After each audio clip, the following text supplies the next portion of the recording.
अगले जन्म की मत सोचो, कलयुग है।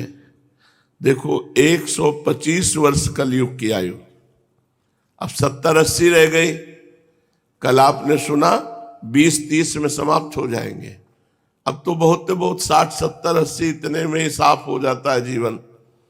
कोई बिरला 100 या ऊपर पार करे, कोई बिरला, नहीं तो 70-80-90 तो कोई बिरला। 20-30 साल की आयु होगी, क्या कर लोगे? घोर पापाचरण का वातावरण होगा, अपवित्र सब व्यवहार होगा, कैसे भजन होगा? इसलिए अभी भजन कर लो, भगवत प्राप्ति कर लो।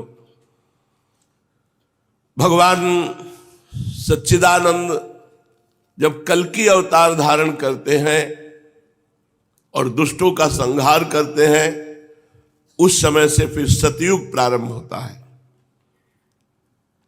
जब सब डाकुओं का संहार हो चुकेगा, तब नगर की और देश की सारी प्रजा का हृदय पवित्रता से भर जाएगा, क्योंकि भगवान कल्कि के शरीर में लगे हुए अंगराग स्पर्श पाकर अत्यंत पवित्र हुई वायु उनका स्पर्श करेगी। भगवान की श्री विग्रह की दिव्य गंध संपूर्ण प्रजा के हृदय को निष्पाप कर देगी। उनके पवित्र हृदयों में सत्य मूर्ति भगवान वासुदेव विराजमान होंगे और फिर उनकी संतान पहले की भांति हृष्ट पुष्ट और बलवान होने लगेगी। प्रजा के नयन मनोहारी हरि ही धर्म के रक्षक और स्वामी हैं। वे ही भगवान जब कल्कि के रूप में अवतार ग्रहण करेंगे, उसी समय सतयुग का प्रारंभ हो जाएगा और प्रजा की संतान परंपरा स्वयं ही सतोगुण से युक्त हो जाएगी। जिस समय चंद्रमा, सूर्य और बृहस्पति एक ही समय एक ही साथ पुष्य नक्षत्र के प्रथम पल में प्रवेश करते हैं, एक राशि पर आते हैं, उसी समय सतयुग का प्रारंभ होता है। परीक्षित, चंद्रवंश और सूर्यवंश में जितने राजा हो गए हैं या होंगे, उन सब का मैंने संक्षेप में वर्णन कर दिया। तुम्हारे जन्म से लेकर राजा नंद के अभिषेक तक 1115 वर्ष का समय लगेगा। जिस समय आकाश में सप्तऋषियों का उदय होता है, उस समय पहले उनमें से 2 ही तारे दिखाई पड़ते हैं। उनके बीच में दक्षिणोत्तर रेखा पर समभाग में अश्विनी आदि नक्षत्रों में से एक नक्षत्र दिखाई पड़ता है। उस नक्षत्र के साथ सप्तर्षिगण मनुष्यों की गणना से 100 वर्ष तक रहते हैं। वे तुम्हारे जन्म के समय उस समय भी मघा नक्षत्र पर स्थित है। स्वयं सर्वव्यापक सर्वशक्तिमान भगवान ही शुद्ध सत्यमय विग्रह के साथ श्री कृष्ण के रूप में प्रकट हुए थे। वे जिस समय अपनी लीला स्मरण करके परम धाम पधार गए, उसी समय कलयुग ने संसार में प्रवेश किया। उसी के कारण मनुष्यों की मति गति पाप की ओर ढुलक गई। जब लक्ष्मीपति भगवान श्री कृष्ण अपने चरण कमलों से इस पृथ्वी का स्पर्श करते, तब कलयुग की ताकत नहीं थी कि वो यहां प्रवेश करता। जब भगवान अंतर्ध्यान हो गए, तब कलयुग का प्रवेश हुआ। परीक्षित, जिस समय सप्तऋषि मघा नक्षत्र पर विचरण करते रहते हैं, उसी समय कलयुग का प्रारंभ होता है। कलयुग की आयु देवताओं के वर्ष गणना से 1200 वर्षों की और मनुष्यों के गणना के अनुसार 4,32,000 वर्ष की। जिस समय सप्तऋषि मघा से चलकर पूर्वाषाढ़ा नक्षत्र में जा चुके होंगे, उस समय राजा नंद का राज्य रहेगा। तभी से कलयुग की वृद्धि शुरू होगी। पुरातत्ववेत्ता ऐतिहासिक विद्वानों का कहना है कि जिस दिन भगवान श्री कृष्ण ने अपने परम धाम को प्रयाण किया, उसी दिन उसी समय कलयुग का प्रारंभ हो गया। परीक्षित, जब देवताओं की वर्ष गणना के अनुसार 1000 वर्ष बीत चुकेंगे, तब कलयुग के अंतिम दिनों में फिर से कल्कि भगवान की कृपा से मनुष्यों के मन में सात्विकता का संचार होगा। लोग अपने वास्तविक स्वरूप को जान सकेंगे और तभी से सतयुग प्रारंभ भी होगा। परीक्षित, मैंने तो तुमसे केवल मनुवंश का सो भी संक्षेप में वर्णन किया है। जैसे मनुवंश की गणना होती है, वैसे ही प्रत्येक युग में ब्राह्मण, वैश्य और शूद्रों की भी वंश परंपरा समझनी चाहिए। राजन, जिन पुरुषों और महात्माओं का वर्णन मैंने तुमसे किया, अब केवल नाम से ही उनकी पहचान होती है। अब वे नहीं रहे, केवल उनकी कथा रह गई। अब उनकी कीर्ति ही पृथ्वी पर जहां तहां सुनने को मिलती है। भीष्म पितामह के पिता राजा शांतनु के भाई देवापि और इक्ष्वाकुवंशी मरु इस समय कलाप ग्राम में स्थित हैं। वे बहुत बड़े योग बल से युक्त है। कलयुग के अंत में कल्कि भगवान की आज्ञा से फिर यहां आएंगे और पहले की भांति वर्णाश्रम धर्म का विस्तार करेंगे। सतयुग, त्रेता, द्वापर और कलयुग, ये ही 4 युग है। ये पूर्वोक्त क्रम के अनुसार अपने अपने समय में पृथ्वी के प्राणियों पर अपना प्रभाव दिखाते रहते हैं। परीक्षित, मैंने तुमसे जिन राजाओं का वर्णन किया है, वे सब और उनके अतिरिक्त दूसरे राजा भी इस पृथ्वी को मेरी मेरी करते रहे, परंतु अंत में मरकर धूल में मिल गए। इस शरीर को भले ही कोई राजा कह ले, परंतु अंत में एक कीड़ा, विष्ठा अथवा राख के रूप में ही परिणित होगा, राख ही होकर रहेगा। इसी शरीर के या इसके संबंधियों के लिए जो भी किसी प्राणी को सताता है, वह ना तो अपना स्वार्थ जानता है और ना तो परमार्थ, क्योंकि प्राणियों को सताना तो नरक का द्वार है।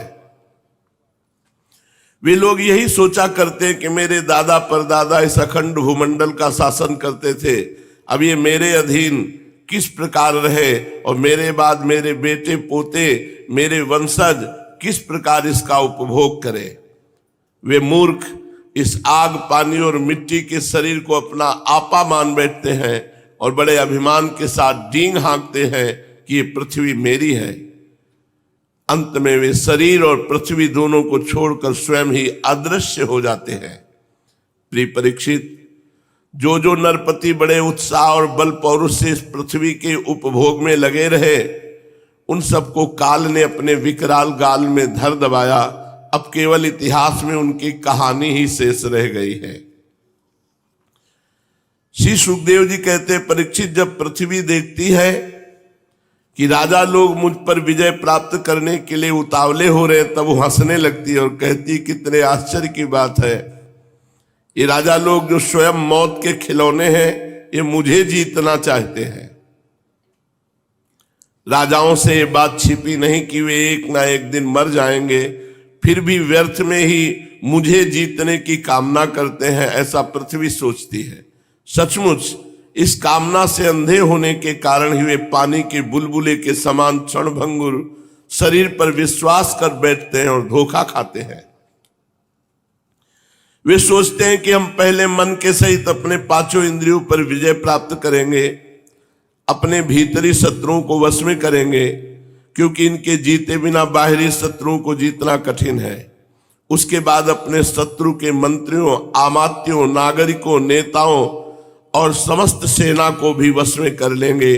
जो भी हमारे विजय मार्ग में कांटे बोएगा, उसे हम अवश्य जीत लेंगे। इस प्रकार धीरे धीरे क्रम से सारी पृथ्वी हमारे अधीन हो जाएगी। फिर तो समुद्र ही हमारे राज्य की खाई का काम करेगा। इस प्रकार वे राजा लोग अपने मन में अनेकों आशाएं बांध लेते हैं और उन्हें ये बिल्कुल नहीं सूझती कि उनके सिर पर काल सवार है। यहीं तक नहीं, जब एक द्वीप उनके वश में हो जाता है, तब वे दूसरे द्वीप पर विजय करने के लिए बड़ी शक्ति और उत्साह के साथ समुद्र यात्रा करते हैं। अपने मन को, इंद्रियों को वश में करके लोग मुक्ति प्राप्त करते हैं, परंतु ये लोग उनको वश में करके थोड़ा सा भूभाग ही प्राप्त करते हैं। इतने परिश्रम और आत्म संयम का ये कितना तुच्छ फल है। पृथ्वी कहती है कि बड़े बड़े मनु और उनके वीर पुत्र मुझे ज्यों का त्यों छोड़कर जहां से आए थे वहीं खाली हाथ लौट गए, मुझे अपने साथ न ले जा सके। अब ये मूर्ख राजा मुझे युद्ध में जीत कर वश में करना चाहते हैं।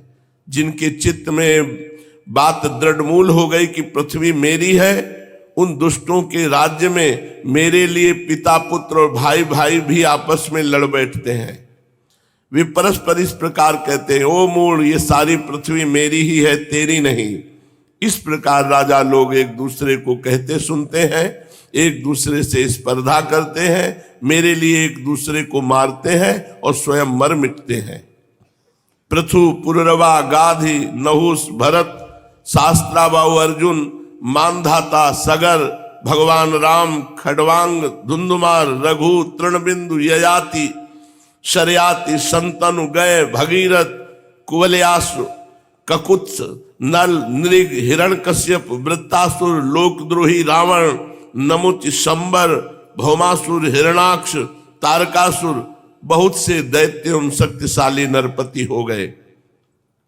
ये सब लोग सब कुछ समझते थे कि हम सब सूर हैं। सभी ने दिग्विजय में दूसरों को हरा दिया, दूसरे इन्हें नहीं जीत पाए, परंतु सब के सब चले गए, कोई टीका नहीं। राजन, उन्होंने अपने पूरे अंतःकरण से मुझसे ममता की और समझा कि पृथ्वी मेरी है, परंतु विकराल काल ने उनकी लालसा पूरी ना होने दी। अब उनके बल, पौरुष और शरीर आदि का कुछ पता ही नहीं, केवल उनकी कहानी शेष मात्र है। परीक्षित संसार में बड़े बड़े प्रतापी और महान पुरुष वे हैं, वे लोकों में अपने यश का विस्तार करके यहां से चल बसे।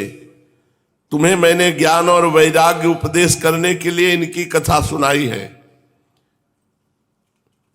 मैंने जो कुछ अभी तक वर्णन किया सब वाणी का विलास है। इसी पे हमें बहुत धक्का लगा था जब हम 16-17 वर्ष के थे। ऐसा कैसे? भगवान का चरित्र, महापुरुषों का चरित्र अब समझ में आ रहा है। ये सब वाणी का विलास मात्र है, परमार्थक सत्य कुछ भी नहीं है। जितना सुनाया ये सब वाणी का विलास मात्र है, परमार्थिक सत्य कुछ नहीं है। इस पे काफी देर हम परेशान हुए थे। बस भगवान श्री कृष्ण का गुणानुवाद समस्त मंगलों का नाश करने वाला है। बड़े बड़े महात्मा उसी का गान करते रहते हैं। जो भगवान श्री कृष्ण के चरणों में अनन्य प्रेममयी भक्ति की लालसा रखता हो, उसे नित्य निरंतर भगवान के दिव्य गुणानुवाद का ही श्रवण करते रहना चाहिए। राजा परीक्षित ने पूछा, भगवान मुझे तो कलयुग में राशि राशि दोष ही दिखाई दे रहे हैं, उस समय लोग किस उपाय से उन दोषों का नाश करेंगे? इसके अतिरिक्त युगों का स्वरूप, उनके धर्म, कल्प की स्थिति और प्रलय काल के मान एवं सर्वव्यापक सर्वशक्तिमान भगवान के काल रूप का भी यथावत वर्णन कीजिए। श्री सुखदेव जी कहते, परीक्षित, सतयुग में धर्म के 4 चरण होते हैं। वे चरण हैं सत्य, दया, तप और दान। उस समय लोग पूरी निष्ठा के साथ अपने अपने धर्म का पालन करते हैं। धर्म स्वयं भगवान का स्वरूप है। सतयुग के लोग बड़े संतोषी और दयालु होते हैं। वे सबसे मित्रता का व्यवहार करते और शांत रहते हैं। इंद्रियां और मन उनके वश में रहते हैं। सुख और दुख आदि द्वंद्वों को समान भाव से सहन करते हैं। अधिकांश लोग तो समदर्शी और आत्माराम होते हैं। बाकी लोग स्वरूप स्थिति के लिए अभ्यास में तत्पर रहते हैं। परीक्षित, धर्म के समान अधर्म के भी 4 चरण हैं। झूठ, असत्य, हिंसा, असंतोष, कलह। झूठ, हिंसा, असंतोष, कलह, ये अधर्म के 4 चरण हैं। त्रेता युग में इनके प्रभाव से धीरे धीरे धर्म के सत्य आदि चरणों का चतुर्थांश क्षीण हो जाता है। राजन, उस समय वर्णों में ब्राह्मणों की प्रधानता अक्षुण्ण रहती है। त्रेता युग में लोगों में अत्यंत हिंसा और लंपटता का अभाव रहता है। सभी लोग कर्म कांड और तपस्या में निष्ठा रखते हैं। अर्थ, धर्म एवं काम रूप त्रिवर्ग का सेवन करते हैं। अधिकांश लोग कर्म प्रतिपादक वेदों के पारदर्शी विद्वान होते हैं। द्वापर में हिंसा, असंतोष, झूठ और द्वेष, अधर्म के इन चरणों की वृद्धि होती है। इनके कारण धर्म के चारों चरण तपस्या, सत्य, दया और दान ये आधे आधे क्षीण हो जाते हैं। उस समय के लोग बड़े यशस्वी, कर्मकांडी, वेदों के अध्ययन अध्यापन में बड़े तत्पर होते हैं। लोगों के कुटुंब बड़े बड़े होते हैं। प्रायः लोग धनाढ्य और सुखी होते हैं द्वापर में। उस समय वर्णों में क्षत्रिय और ब्राह्मण दो वर्णों की प्रधानता रहती है। कलयुग जब आएगा पूर्ण रूप से तो अधर्म के चारों चरण पुष्ट रहेंगे। असत्य, हिंसा, असंतोष, कलह और धर्म चारों चरण क्षीण हो जाता है। जो धर्म के चार चरण हैं वो क्षीण हो जाते हैं। सत्य, तपस्या, जो धर्म के स्वरूप है, दान, ये सब क्षीण हो जाते हैं।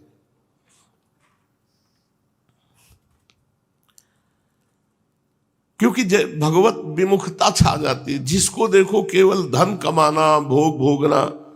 भगवत विमुखता इतनी बढ़ जाती है कि सत्य, दया, तपस्या और दान ये चारों के चारों अंतर्ध्यान हो जाते हैं।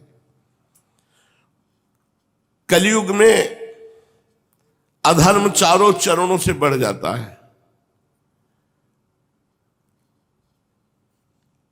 पूरा का पूरा अधर्म प्रवृत्ति। धर्म का आश्रय कोई बिरला लेगा कि धर्म कहता है ऐसे चलो ऐसे, को केवल पेट भरो, भोग भोगो, रुपया कमाओ। कलयुग में सभी लोग लोभी, अधिकांश लोग लोभी, दुराचारी, कठोर हृदय वाले होंगे। झूठ बोलना कोई अपराध नहीं माना जाएगा कलयुग में। देखो सब झूठ बोल रहे हैं। झूठ बोलना बहुत बड़ा नहीं। असत्य संपातक पुंजा, ये असत्य पहला चरण अधर्म का है। पर अब झूठ बोलने बड़ी बढ़िया सजा के झूठ बोला जाता है। झूठ मूठ एक दूसरे से वैर मोल ले लेते हैं। लालसा तृष्णा की तरंगों में बहते रहते हैं। सभी प्राणियों में तीन गुण होते हैं, सतोगुण, रजोगुण, तमोगुण। काल की प्रेरणा से समय समय पर शरीर, प्राण और मन में उनका ह्रास और विकास भी हुआ करता है। जिस समय मन, बुद्धि और इंद्रियां सत्वगुण में स्थित होकर अपना अपना काम करने लगती हैं, उस समय सतयुग समझना चाहिए। सत्वगुण की प्रधानता के समय मनुष्य ज्ञान और तपस्या से अधिक प्रेम करने लगता है। जिस समय मनुष्यों की प्रवृत्ति और रुचि धर्म, अर्थ और लौकिक पारलौकिक सुख भोगों की ओर होती है तथा शरीर, मन एवं इंद्रियां रजोगुण में स्थित होकर काम करने लगती हैं, बुद्धिमान परीक्षित समझना चाहिए कि उस समय त्रेता युग अपना काम कर रहा है। जिस समय लोभ, असंतोष, अभिमान, दंभ और मत्सर आदि दोषों का बोलबाला हो और मनुष्य बड़े उत्साह रुचि के साथ सकाम कर्मों में लगना चाहे, उस समय द्वापर युग समझना चाहिए। अवश्य रजोगुण और तमोगुण की मिश्रित प्रधान स्थिति का नाम द्वापर है। और जिस समय झूठ पे झूठ, कपट पे कपट, तंद्रा, निद्रा, हिंसा, विषाद, शोक, मोह, भय, दीनता की प्रधानता, उस समय तमोगुण प्रधान कलयुग समझना चाहिए। जब कलयुग का राज्य होता है तब लोगों की दृष्टि नीच हो जाती है, भ्रष्ट हो जाती है, क्षुद्र हो जाती है। अधिकांश लोग अत्यंत निर्धन, सबकी भूख बढ़ जाती है, भोगों की, खान पान की। भाग्य बहुत मंद होता है, चित्त में कामनाएं होती हैं बड़ी बड़ी। सारे देश में, गांव गांव में लुटेरों की प्रधानता और प्रचुरता हो जाएगी। कोई सच्चे मार्ग का पथिक साधु नहीं रहेगा। पाखंड मार्ग, जो मन भाया। पाखंडी लोग अपने नए नए मत चलाएंगे, मनमाने ढंग से शास्त्रों वेदों का तात्पर्य निकालने लगते हैं और उन्होंने शास्त्रों को कलंकित कर दिया। दंभी पाखंडियों का बोलबाला होगा कलयुग में। रसेंद्री और जनेंद्री को तृप्त करने में ही लगे रहेंगे। कोई ब्रह्मचारी नहीं रहेगा, सब अपवित्र आचरण वाले। गृहस्थ दूसरों को भिक्षा देने के बदले स्वयं भीख मांगने लगेंगे। वानप्रस्थी गांवों में बसने लगेंगे। सन्यासी धनी होंगे, धन के लोभी होंगे। अर्थ पिशाच हो जाएंगे। स्त्रियों का आकार तो छोटा होने लगेगा, पर उनकी भूख बढ़ने लगेगी। संतानें बहुत अधिक होंगी और कुल मर्यादा पवित्रता का, लाज हया का नाश करके वो अपवित्र आचरण करेंगी। मुंह से कड़वी बात बोलेंगी। चोरी करने में प्रवीण होंगी। कपट करने में बड़ी निपुण होंगी। उनका साहस होगा बहुत बड़ा। व्यापारियों के हृदय अत्यंत क्षुद्र हो जाएंगे। कौड़ी कौड़ी से लिपटे रहते छदाम छदाम के लिए धोखाधड़ी करने लगेंगे। और तो क्या, आपत्ति काल न होने पर भी, धनी होने पर भी निम्न श्रेणी का व्यापार करेंगे। जिनकी संत पुरुष निंदा करते हैं, ऐसे उपायों से वो धन कमाएंगे। ठीक समझने और अपनाने में बुद्धि काम नहीं करेगी। कलयुग में स्वामी चाहे जितना सर्वश्रेष्ठ हो, जब सेवक लोग देखते हैं कि इसके पास धन दौलत नहीं रही तो उसे छोड़कर भाग जाते हैं। सेवक चाहे कितना ही पुराना क्यों न हो, परंतु जब वो उस पर विपत्ति पड़ेगी तो स्वामी उसे छोड़ देंगे। कलयुग का प्रभाव। और तो क्या, प्रिय परीक्षित, कलयुग के मनुष्य बड़े ही लंपट हो जाएंगे। वे अपनी काम वासना को तृप्त करने के लिए ही किसी से प्यार का नाटक करेंगे। देखो, पहले से शास्त्रों में सब लिखा है। वे विषय वासना के वशीभूत होकर इतने दीन हो जाएंगे कि अपनी वासना पूर्ति के लिए माता पिता, भाई बंधु और मित्रों को भी नहीं छोड़ेंगे। अर्थात छल कपट, न माता का सम्मान, न पिता का, न भाई, न बंधु का, इनकी आज्ञा का पालन नहीं। नारी मुई घर संपत्ति नासी, मूड मुड़ाए भय सन्यासी। कोई देर थोड़ी लगता है। तो कलयुग में ऐसे नीच पुरुष तपस्वी का वेश धारण करेंगे और दान लेकर मनमानी भोजन, मनमानी पेय पदार्थ, और रत्ती भर भी धर्म का ज्ञान नहीं। धर्म का रत्ती भर भी ज्ञान नहीं। वो ऊंचे सिंहासन पर बैठकर प्रवचन करेंगे धर्म का, जिनको धर्म का रत्ती भर ज्ञान नहीं। सच्ची बात। प्रिय परीक्षित, आगे चलकर कलयुग में सूखा पड़ेगा। भूख से आतुर होकर लोग मरेंगे। अभी समय आएगा। दुर्भिक्ष और दूसरे शासक लोग इतने कर्कश हो जाएंगे कि कर पे कर, अस्थि मात्र हो शरीर, केवल शरीर में हड्डी हड्डी दिखाई देगी, भोजन ही नहीं मिलेगा। प्राण रक्षा के लिए रोटी का टुकड़ा मिलना कठिन हो जाएगा आगे चल के। अभी भजन कर लो। शरीर ढकने के लिए वस्त्र नहीं, पेट की ज्वाला शांत करने के लिए रोटी का टुकड़ा नहीं, पीने के लिए पानी नहीं, सोने के लिए जमीन नहीं। यह आएगी स्थिति आगे। दाम्पत्य जीवन, स्नान और आभूषण पहनने तक की सुविधा नहीं रहेगी। लोगों की आकृति प्रकृति पिशाचों जैसी हो जाएगी। कलयुग में अधिक धन की तो बात क्या, चंद रुपयों के लिए भाई भाई में विरोध हो जाएगा, मारपीट हो जाएगी, जान से मार डालेंगे। बहुत दिनों का सद्भाव मित्रता को तिलांजलि दे देंगे। इतना ही नहीं, दमड़ी दमड़ी के लिए अपने संबंधियों की हत्या कर डालेंगे। परीक्षित, कलयुग के क्षुद्र प्राणी केवल काम वासना की पूर्ति और पेट भरने की धुन में ही लगे रहेंगे। पुत्र अपने बूढ़े माँ बाप की रक्षा पालन पोषण नहीं करेंगे, उन्हें उपेक्षा करके घर से निकाल देंगे। ये आगे शुरू हो चुका है, आगे विशाल रूप में आएगा। कौन बूढ़े बाड़ों की सेवा करे, निकाल दिया घर से। पिता अपने निपुण से निपुण सब कामों में योग्य पुत्रों की परवाह न करेंगे। परीक्षित, श्री भगवान ही चराचर जगत के परम पिता और परम गुरु हैं। इंद्र ब्रह्मा आदि लोकाधिपति उनके चरण कमलों में अपना सिर झुकाकर सर्वस्व समर्पण करते रहते हैं। उनका ऐश्वर्य अनंत है और वे एक रस अपने स्वरूप में स्थित हैं। परंतु कलयुग में लोगों में इतनी मूढ़ता फैल जाएगी, पाखंडियों के कारण लोगों का चित्त इतना भटक जाता है कि लोग अपने कर्म और भावनाओं के द्वारा भगवान की पूजा से भी विमुख हो जाएंगे। मनुष्य मरने के समय आतुरता की स्थिति में गिरते या फिसलते समय विवश होकर यदि भगवान के किसी एक नाम का उच्चारण कर ले तो उसके सारे कर्म बंधन छिन्न भिन्न हो जाते हैं और उसे उत्तम से उत्तम गति प्राप्त होती है। यन्नाम ध्येयम म्रियमाणयातुरः पतन स्खलन वा विवशो गृणन पुमान विमुक्त कर्मार्गल उत्तमाम गतिं प्राप्नोति अच्छन्ति न तम कलौ जनाः। पर हाय रे कलयुग भगवान का नाम नहीं लेने देगा। कलयुग से प्रभावित होकर लोग भगवान की आराधना से विमुख हो जाएंगे। परीक्षित, कलयुग के अनेकों दोष हैं।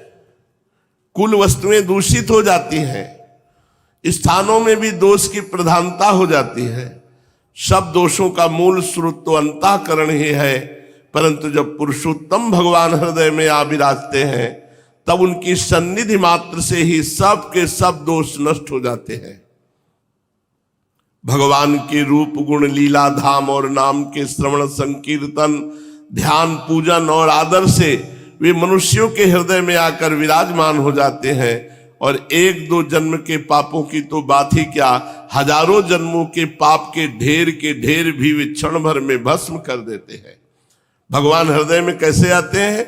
भगवान के रूप गुण लीला धाम का गायन, नाम संकीर्तन, ध्यान, पूजन, आदर। जैसे सोने के साथ संयुक्त होकर अग्नि उसके धातु संबंधी मलिनता आदि दोषों को नष्ट कर देती है, वैसे ही साधकों के हृदय में स्थित होकर भगवान श्री हरि उनके अशुभ संस्कारों को सदा के लिए मिटा देते हैं।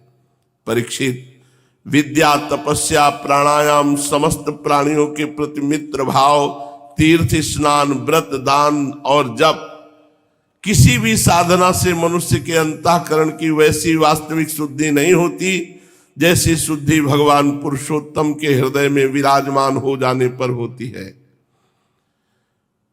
सावधान, अब तुम्हारी मृत्यु का समय आ रहा है। श्री सुखदेव जी महाराज, सावधान परीक्षित, 7वां दिन है, तक्षक सर्प काटेगा और तुम्हारी मृत्यु होगी। परीक्षित, अब तुम्हारी मृत्यु का समय निकट आ गया है, सावधान हो जाओ। सबको सावधान हो जाना चाहिए। मृत्यु कब आएगी पता नहीं, पर आएगी और आएगी तो ले जाएगी।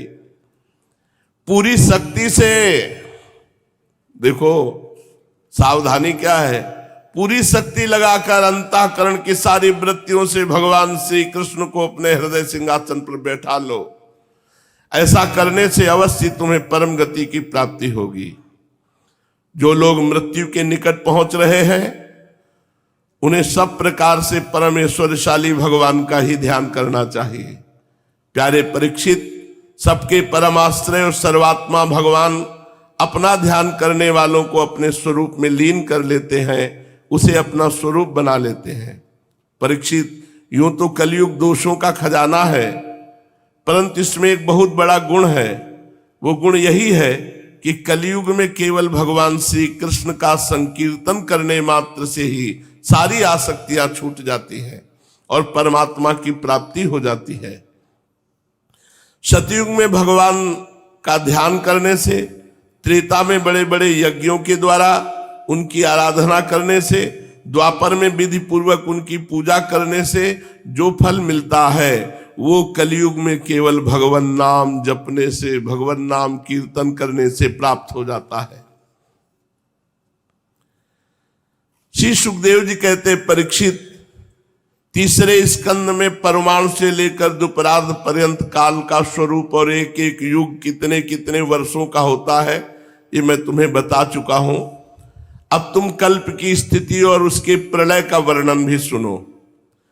1000 चतुर्युगी का ब्रह्मा जी का एक दिन होता है। 1000 बार जब चतुर्युग व्यतीत होगा, सतयुग, त्रेता, द्वापर, कलयुग, ये एक चतुर्युगी, ऐसे 1000 बार जब व्यतीत होगा तो ब्रह्मा जी का एक दिन होता है।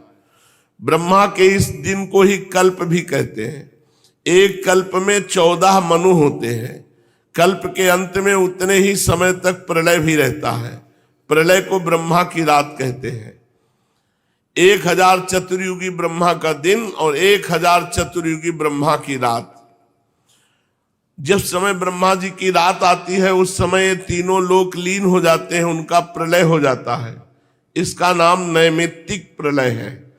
इस प्रलय के अवसर पर सारे विश्व को अपने अंदर समेटकर ब्रह्मा जी, शेष साई भगवान, नारायण ये शयन कर जाते हैं। इस प्रकार रात के बाद फिर दिन और दिन के बाद रात होते होते जब ब्रह्मा जी की अपने मान से 100 वर्ष की और मनुष्यों की दृष्टि में 2 परार्ध की आयु समाप्त हो जाती है, तब महातत्व, अहंकार और पंच तन्मात्रा, ये 7 प्रकृतियां अपने मूल प्रकृति में लीन हो जाती है। राजन, इसी का नाम प्राकृतिक प्रलय है। नैमित्तिक प्रलय और प्राकृतिक प्रलय।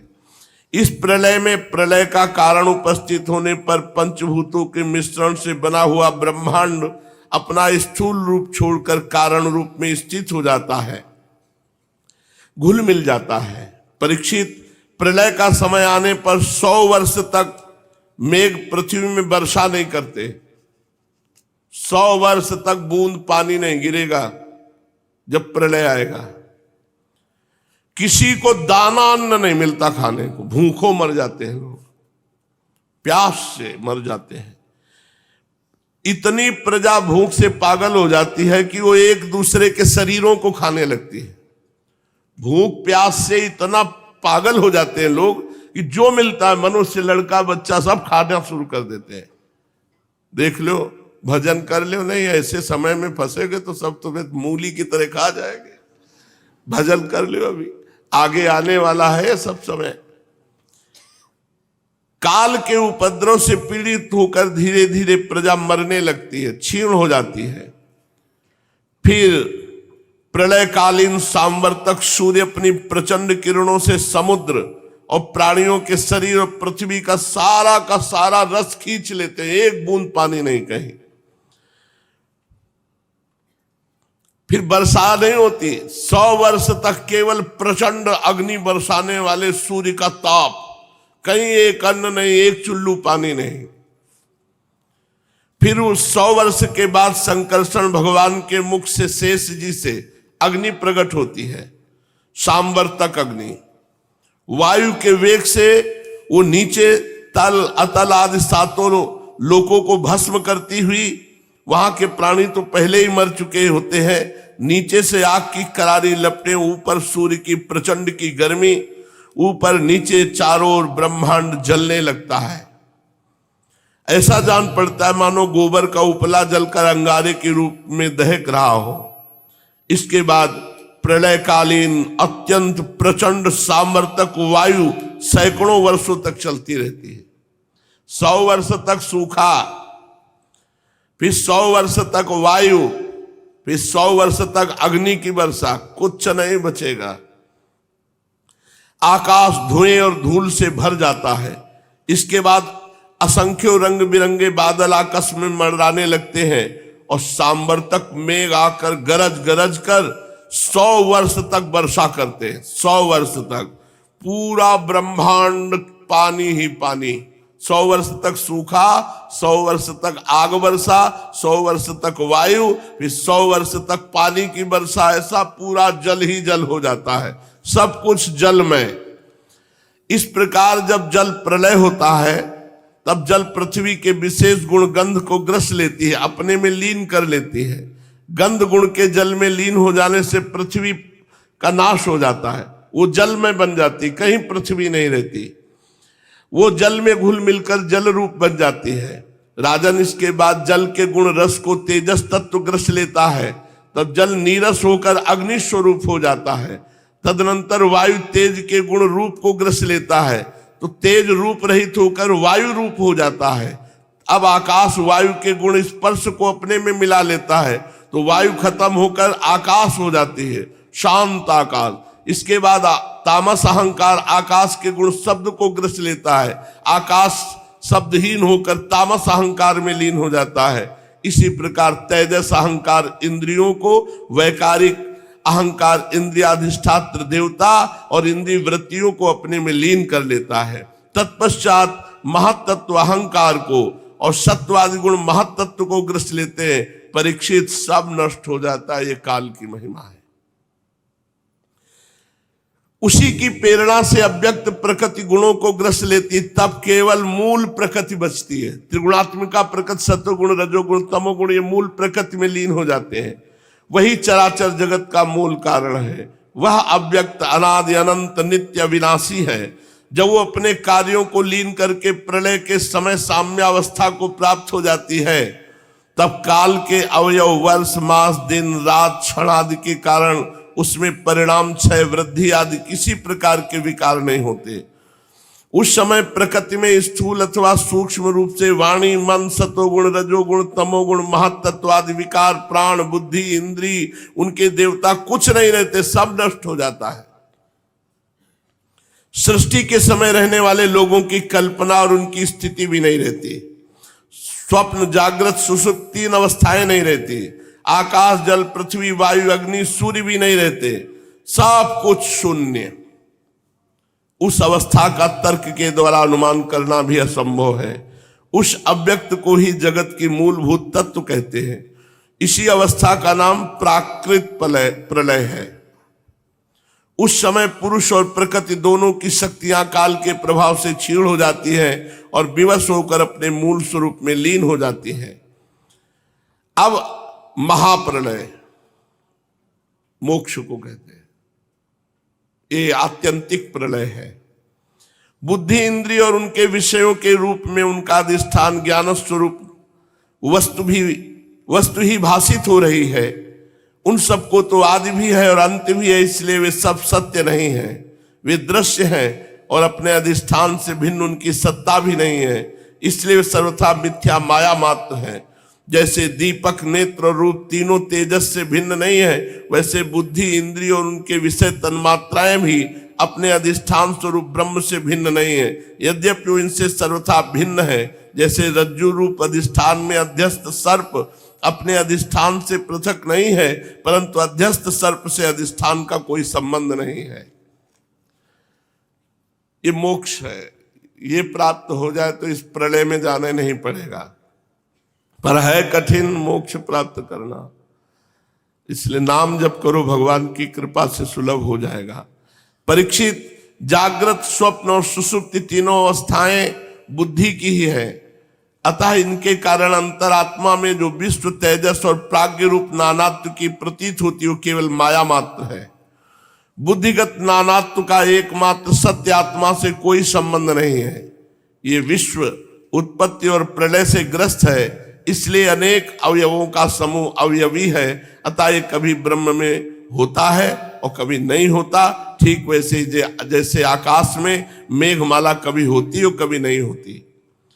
परीक्षित, जगत के व्यवहार में जितने भी अवयवी पदार्थ होते हैं, उनके ना होने पर भी उनके भिन्न भिन्न अवयव सत्य माने जाते हैं, क्योंकि वे उनके कारण हैं। जैसे वस्त्र रूप अवयवी के ना होने पर भी उसके कारण रूप सूत का अस्तित्व माना ही जाता है, उसी प्रकार कार्य रूप जगत के अभाव में भी इस जगत के कारण रूप अवयव की स्थिति हो सकती है।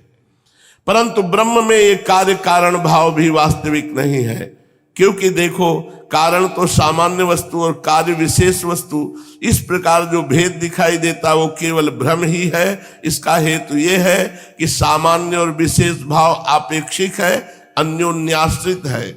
विशेष के बिना सामान्य नहीं और सामान्य के बिना विशेष की स्थिति नहीं हो सकती। कार्य और कारण भाव, आदि और अंत दोनों ही मिलते हैं, इसलिए वो भी स्वाप्निक भेदभाव के समान सर्वथा अवस्तु है। इसमें संदेह नहीं कि प्रपंच रूप विकार स्वाप्निक विकार के समान ही प्रतीत हो रहा है, तो भी ये अपने अधिष्ठान ब्रह्म स्वरूप आत्मा से भिन्न नहीं है। कोई चाहे भी तो आत्मा से भिन्न रूप में अणुमात्र भी इसका निरूपण नहीं कर सकता। यदि आत्मा से पृथक इसकी सत्ता मानी भी जाए तो ये भी चिद रूप आत्मा के समान स्वयं प्रकाश होगा और ऐसी स्थिति में वो आत्मा की भांति ही एक रूप सिद्ध होगा। ये शुद्ध ज्ञान है। परंतु इतना तो सर्वथा निश्चित है कि परमार्थ सत्य वस्तु में नानात्व नहीं है। यदि कोई अज्ञानी परमार्थ सत्य वस्तु में नानात्व स्वीकार करता है तो उसका वो मानना वैसा ही है जैसे महाकाश और घटाकाश, आकाश स्थित सूर्य और जल में प्रतिबिंबित सूर्य का तथा बाह्य वायु और अंतर वायु का भेद मानना। जैसे व्यवहार में मनुष्य एक ही सोने को अनेकों रूपों में गढ़ा कर तैयार कर लेते हैं और कंगन कुंडल कड़ा आदि के अनेक रूप उसमें होते हैं, इसी प्रकार व्यवहार में निपुण विद्वान लौकिक और वैदिक वाणी के द्वारा इंद्रियातीत आत्मस्वरूप भगवान का भी अनेकों रूपों में वर्णन करते हैं। देखो ना, बादल सूर्य से उत्पन्न होता है, सूर्य से ही प्रकाशित, फिर भी वो सूर्य के ही अंश नेत्रों के लिए सूर्य का दर्शन होने में बाधक बन बैठता है। इसी प्रकार अहंकार भी ब्रह्म से ही उत्पन्न होता है, ब्रह्म से ही प्रकाशित होता है और ब्रह्म के अंश जीव के लिए ब्रह्म स्वरूप के साक्षात्कार में बाधक बन बैठता है। जब सूर्य से प्रकट होने वाले बादल तितर बितर हो जाते हैं तब नेत्र अपने स्वरूप सूर्य का दर्शन करने में समर्थ होते हैं।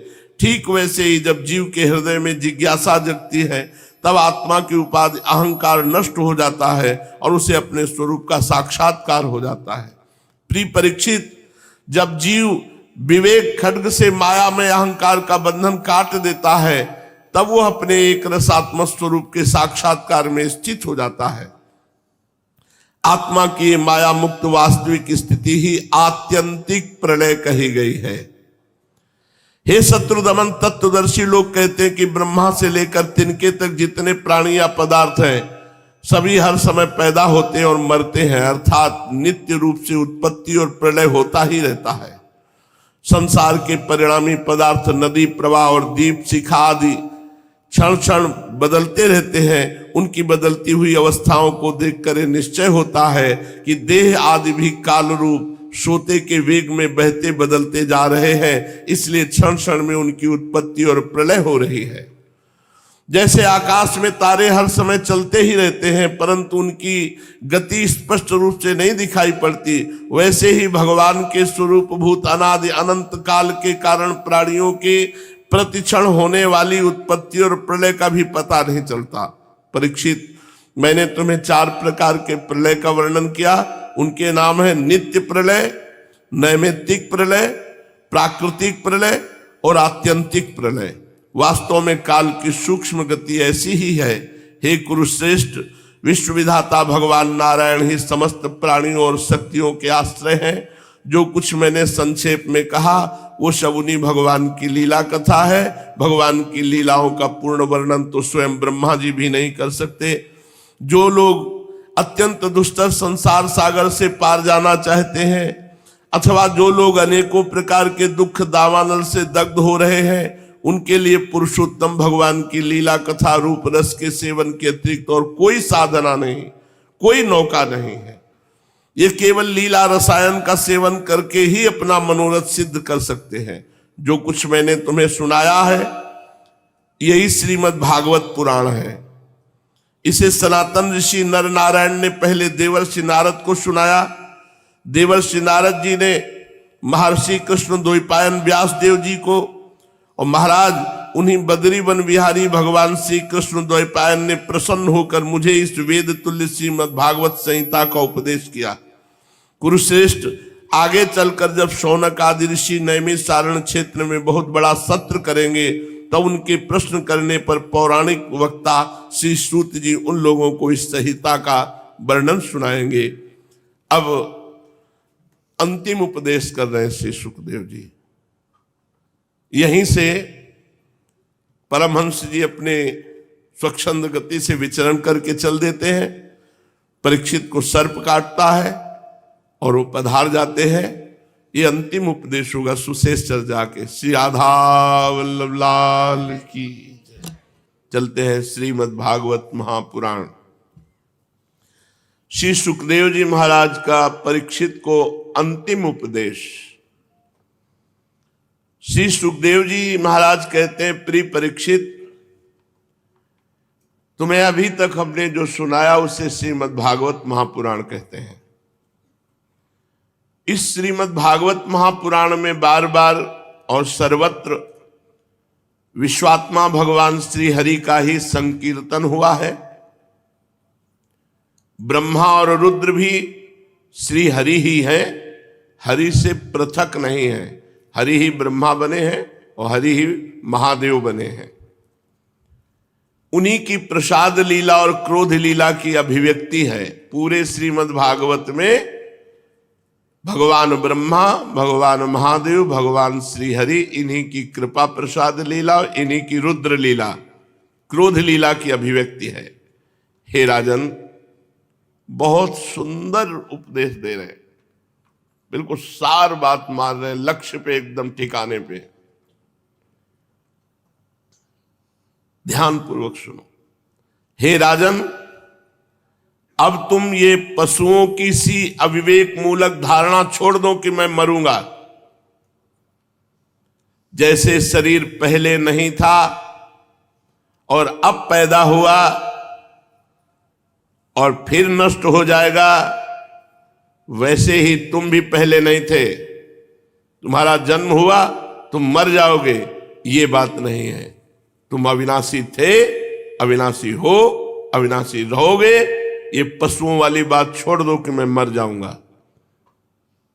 जैसे बीज से अंकुर और अंकुर से बीज की उत्पत्ति होती है, वैसे ही एक देह से दूसरे देह की और दूसरे देह से तीसरे की उत्पत्ति होती है।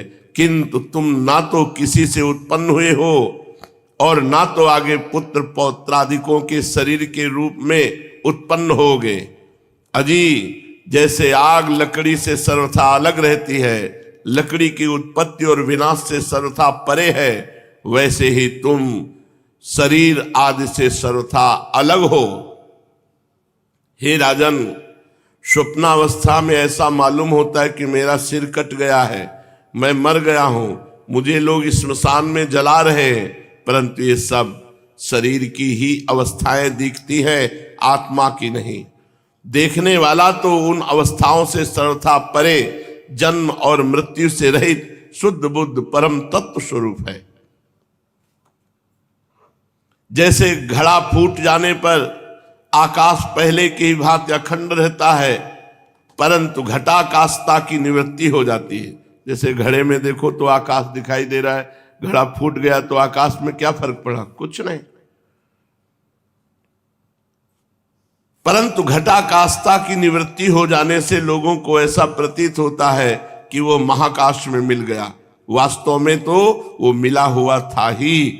वैसे ही देहपात हो जाने पर ऐसा मालूम पड़ता है मानो जीव ब्रह्म से मिल गया। नहीं, वो ब्रह्म रूप है ही। वास्तव में जीव ब्रह्म ही था, ब्रह्म ही है, ब्रह्म ही रहेगा। उसकी अब्रह्मता तो प्रतीति मात्र थी। मन ही आत्मा के लिए शरीर, विषय और कर्मों की कल्पना कर लेता है और उस मन की सृष्टि करती है माया, अविद्या। वास्तव में माया ही जीव के संसार चक्र में पड़ने का कारण है। जब तक तेल रखने का पात्र, बत्ती और आग का संयोग रहता है, तभी तक दीपक में दीपक पना है। वैसे ही उनके ही समान जब तक आत्मा का कर्म, मन, शरीर और इनमें रहने वाले चैतन्याधास के साथ संबंध रहता है, तभी तक उसे जन्म मृत्यु के चक्र में संसार में भटकना पड़ता है और रजोगुण, सतोगुण, तमोगुण की वृत्तियों से उत्पन्न स्थित एवं विनष्ट होना पड़ता है। परंतु जैसे दीपक के बुझ जाने से तत्व रूप तेज का विनाश नहीं होता, वैसे ही संसार और शरीर का नाश होने पर स्वयं प्रकाश आत्मा का नाश कभी नहीं होता। क्योंकि वह कार्य और कारण, व्यक्त और अव्यक्त सबसे परे है। आत्मा आकाश के समान सबका आधार है, नित्य है, निश्चल है, अनंत है। सचमुच सचमुच बड़े आनंद में है। सचमुच सचमुच आत्मा की उपमा सिर्फ आत्मा से ही है। हे राजन, तुम अपनी विशुद्ध एवं विवेकवती बुद्धि को परमात्मा के चिंतन से भरपूर कर लो। तुम अपनी विवेकवती बुद्धि से परमात्मा का इतना चिंतन करो कि बुद्धि परमात्मामय हो जाए और स्वयं ही अपने अंतर में स्थित परमात्मा का साक्षात्कार कर लो। देखो, तुम मृत्युओं के भी मृत्यु हो। बस जाने वाले हैं श्री सुखदेव जी महाराज उठ के। 7 दिन से लगातार भागवत चर्चा करते रहे। देखो, तुम मृत्युओं की भी मृत्यु हो, तुम स्वयं ईश्वर हो। ब्राह्मण के साप से प्रेरित तक्षक इस शरीर को भस्म करेगा, तुम्हें नहीं। अजी तक्षक की तो बात ही क्या, स्वयं मृत्यु और मृत्युओं का समूह भी तुम्हारे पास तक नहीं फटक सकेगा। जो मैंने बताया इसका अनुसंधान करो, चिंतन करो, चिंतन करो। मैं ही सर्वाधिष्ठान परब्रह्म हूं, मैं ही सर्वाधिष्ठान ब्रह्म हूं, मैं ही ब्रह्म हूं। ऐसा चिंतन करो। इस प्रकार तुम अपने आप को अपने वास्तविक एक रस अनंत अखंड स्वरूप में स्थित कर लो। जिस समय अपनी विषैली जीभ लपलपाता हुआ अपने होठों के कोने चाटता हुआ तक्षक आएगा, विस्फूर्ण मुख से तुम्हारे पैर में डसेगा, कोई परवाह न करना। तुम अपने आत्म स्वरूप में स्थित होकर इस शरीर को और तो क्या सारे विश्व को भी अपने से पृथक न देखना। आखिरी शब्द, आत्मस्वरूप बेटा परीक्षित। कितना प्यार मिला श्री सुखदेव जी का परीक्षित जी को। इतने विरक्त परमहंस कहते हैं, आत्मस्वरूप बेटा परीक्षित, तुमने विश्वात्मा भगवान की लीला के संबंध में जो प्रश्न किया था उसका उत्तर मैंने दे दिया। अब और क्या जानना चाहते हो? श्री सूत जी महाराज शौनकादि ऋषियों से कहा, हे ऋषियों, व्यास नंदन श्री सुखदेव जी समस्त चराचर जगत को अपनी आत्मा के रूप में अनुभव करने वाले महापुरुष हैं। वे सब में समान दृष्टि रखते हैं। भगवान के शरणागत एवं उनके द्वारा सुरक्षित राजर्षि परीक्षित ने संपूर्ण उपदेश बड़े ध्यान से श्रवण किया। फिर थोड़ा नजदीक खस के और सिर झुका करके अंजलि बांध करके चरणों में मस्तक रख दिया। कितना सौभाग्य ऐसे सिद्ध महापुरुष के चरणों के समीप। और राजा परीक्षित ने हाथ जोड़कर कहा, भगवान, आप करुणा के मूर्तिमान स्वरूप हैं। आपने मुझ पर परम कृपा करके अनादि अनंत एक रस सत्य भगवान श्री हरि के स्वरूप और लीलाओं का वर्णन किया है। मैं आपकी कृपा से परम अनुग्रहित और कृतकृत्य हो गया हूं। संसार के प्राणी अपने स्वार्थ और परमार्थ के ज्ञान से शून्य हैं, विभिन्न प्रकार के दुखों के दावानल से दग्ध हो रहे हैं। उनके ऊपर भगवानमय महात्माओं का अनुग्रह होना कोई नई घटना अथवा आश्चर्य की बात नहीं है, यह तो उनके लिए स्वाभाविक ही है। मैंने और मेरे साथ बहुत से लोगों ने आपके श्री मुखारबिंद से इस श्रीमद्भागवत महापुराण का श्रवण किया है। इस पुराण में पद पद पर भगवान श्री हरि के स्वरूप और लीलाओं का वर्णन हुआ है, जिसके गान में बड़े बड़े आत्माराम पुरुष रमते रहते हैं।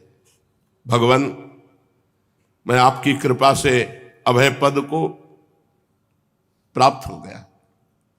सामने उपदेश और अनुभव, मुझे आपकी कृपा से अभय पद प्राप्त हो गया है। ब्रह्म और आत्मा की एकता का साक्षात्कार करा दिया आपने। अब मैं परम शांति स्वरूप ब्रह्म में स्थित हूं। अब मुझे तक्षक आदि किसी भी मृत्यु के निमित्त से अथवा दल के दल मृत्युओं से भी कोई भय नहीं रहा। आपकी कृपा से मैं अभय हो गया हूं। ब्रह्मन, अब मुझे आज्ञा दीजिए, मैं अपनी वाणी सदा के लिए बंद करता हूं। परीक्षित जी ने कहा सदा के लिए, क्योंकि अभी तक्षक काटेगा। मैं अपनी वाणी सदा के लिए बंद कर लूं, मौन हो जाऊं, साथ ही कामनाओं के संस्कार से रहित चित्त को इंद्रियातीत परमात्मा के स्वरूप में विलीन कर दूं और अपने प्राणों को त्याग कर दूं। आपके द्वारा उपदेश की हुई ज्ञान और विज्ञान में परिनिष्ठित हो जाने से मेरा अज्ञान सर्वदा के लिए नष्ट हो गया है। आपने भगवान के परम कल्याण में स्वरूप का मुझे साक्षात्कार करा दिया है। सूत जी कहते, शौनकादि ऋषियों, राजा परीक्षित ने भगवान श्री सुखदेव जी से इस प्रकार कहकर बड़े प्रेम से उनकी पूजा की। बस श्री सुखदेव जी खड़े हुए, वो तो आत्मानंद में मगन है और वहां से चल दिए। बहुत से महात्मा लोग तुरंत चल दिए सुखदेव जी के पीछे ही। राजा परीक्षित ने बिना किसी बाह्य सहारा के स्वयं अपनी अंतरात्मा को एकाग्र किया और स्वरूप चिंतन में बैठ गए। ध्यान मगन हो गए। शंकर सहज स्वरूप सम्हारा, लाग समाधि अखंड पारा। अब उनका श्वास प्रश्वास भी रुक गया। समाधि, वो ऐसे हो गए जैसे कोई ठूंठ। प्राणों की गति रुक गई, श्वास प्रश्वास भी नहीं चल रहा। समाधि में, जीवित है पर समाधि में है, आत्मस्वरूप में स्थित। उन्होंने गंगा जी के तट पर कुशों को इस प्रकार बिछा रखा था जिसमें उनका अग्रभाग पूर्व की ओर हो और वो स्वयं उत्तर की ओर मुंह करके बैठे हुए थे।